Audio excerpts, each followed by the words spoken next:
सविता भोये, इयत्ता 10वीत शिकत आहे. साहित्य उत्सवच्या ब्रेल वाचन स्पर्धेत मी सहभागी होत आहे. प्रिय विद्यार्थी मित्रांनो, तुमच्याशी खूप वर्षापासून बोलायचं होतं, पण राहून जायचं. घाबरू नका, मी कोणी उपदेश करणारा माणूस नाही. मी तुमच्या शाळेतील शिपाई अप्पा. शाळेत तुम्ही एवढे घाईत असतात की कधी कधी बोलायची संधीच मिळत नाही. म्हणून हे पत्र. तुमच्या अभ्यासाविषयी मला काही सांगायचे नाही.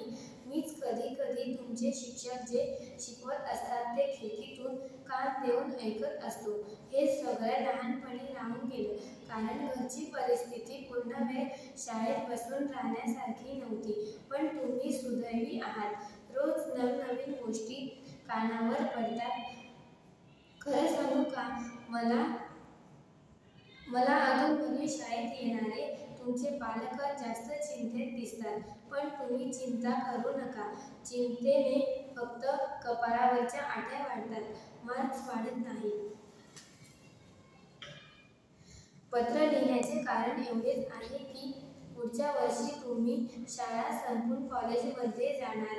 आयुष्यात काय व्हायचंय याचा निर्णय घेण्याची वेळ तुमच्यावर येणार. म्हणून एक आठवण करून देतो की दरवर्षी आपल्या शाळेत शिक्षक दिन साजरा होतो. त्यात प्रत्येकाला मुख्याध्यापक तरी व्हायचे असते, नाहीतरी शिक्षक तरी. पण शिपाई होण्याची इच्छा फारच कमी मुलांची असते. तुम्ही शिपाई व्हायलाच पाहिजे असं नाही, पण शिपाई होऊन सुद्धा चांगलं काम करू शकतो, कौतुकास पात्र होऊ शकतो. या गोष्टीवर तुमचा विश्वास नाही का? मला एकच गोष्ट माहीत आहे की ती म्हणजे कोणतंही काम केलं तर असं करायचं की लोकांनी नाव घेतलं पाहिजे. काम छोटं नसतं. आता चार्जरच बघा. चार्जर नसला तर मोबाईलचा काही उपयोग आहे का? लग्नाच्या मांडवात बसून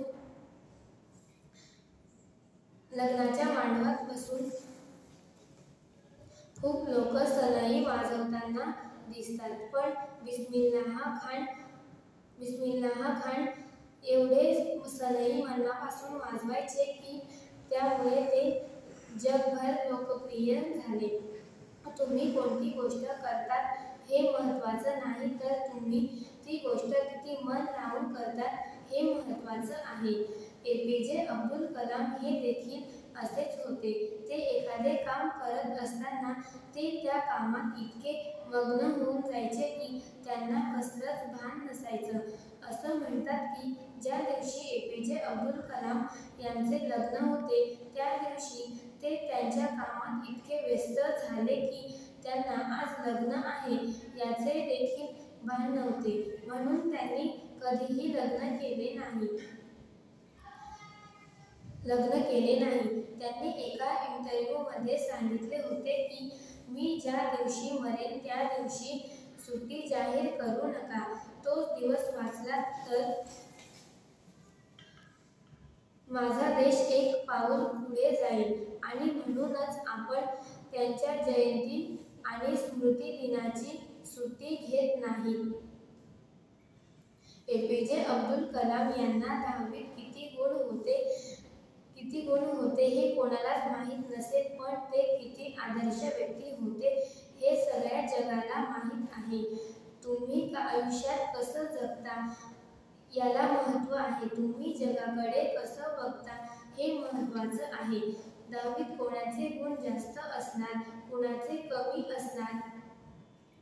असणार, पण आयुष्यात तुम्ही जे काही कराल त्यात तुमच्यासारखंच तुम्हीच असणार यावर माझा विश्वास आहे.